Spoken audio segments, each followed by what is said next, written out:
A very unusual wedding took place in England several years ago. A young boy at the age of 10 had an accident and he was blinded by that accident. But he belonged to a very wealthy family, very highly placed social family. A lot of influence in their community, and he was able, though blind, to obtain a high degree of education at the local university. And also he was able to obtain the heart of a very beautiful woman. Though he could not see her, she fell in love with him, and he fell in love with her. He never saw her. Well, a day came when they decided they'd get married.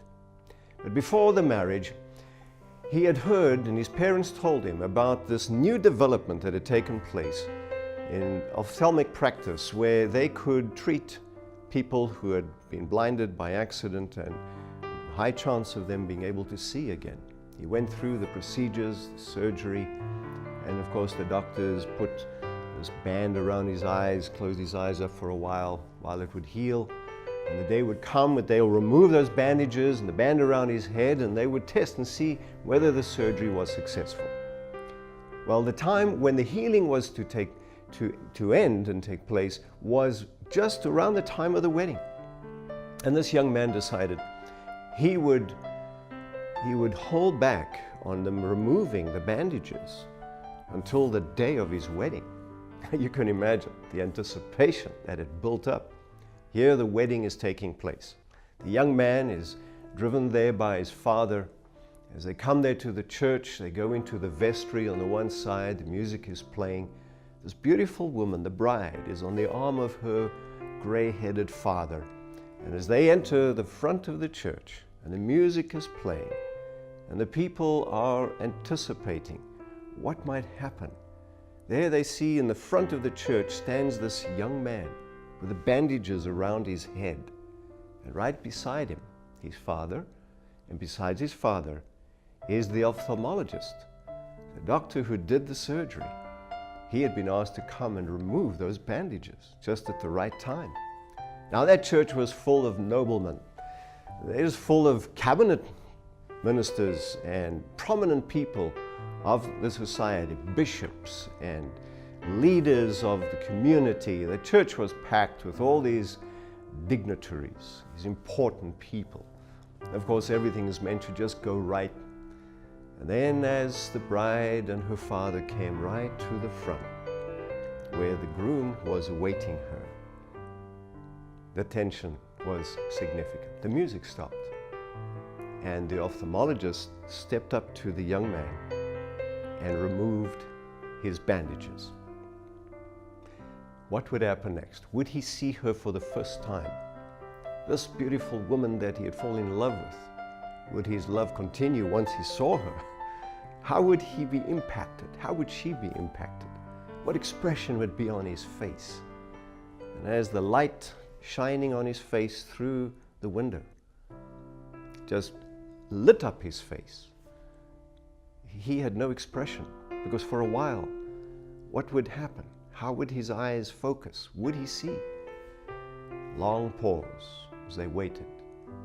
And he would blink his eyes, and then at a very significant moment, he stepped forward towards the bride, indicating that he knew where he was going. And if he knew where he was going, he obviously saw where he was going.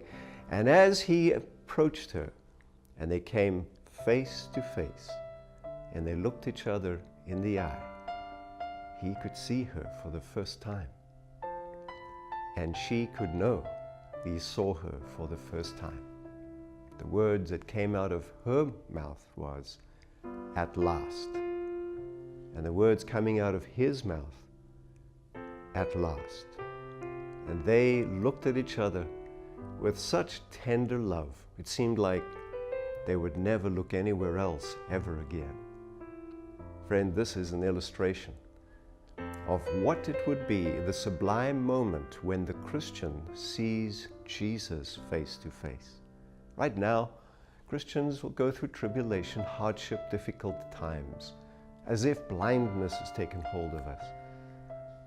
And we are going through, as it were, the surgery of of correction, of discipline, of training, of changing.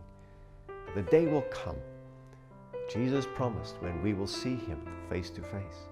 What a glorious moment that will be. It will be as if the bandages are off our eyes and we'll look into the face of Him who is more beautiful than any, the one who sacrificed His life for us. Job 19 put it best.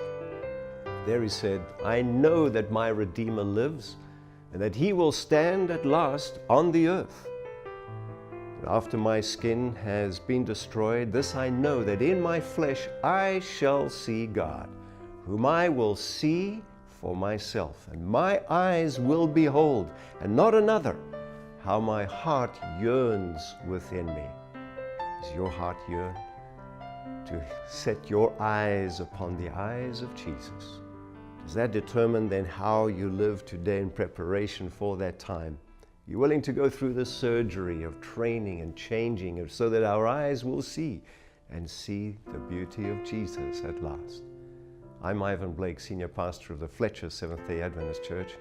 Our purpose is to lift Jesus up and to love people in. You can check us out on our website on www.fletchersda.org. And remember, Jesus is waiting for you to see Him and He to see you face to face.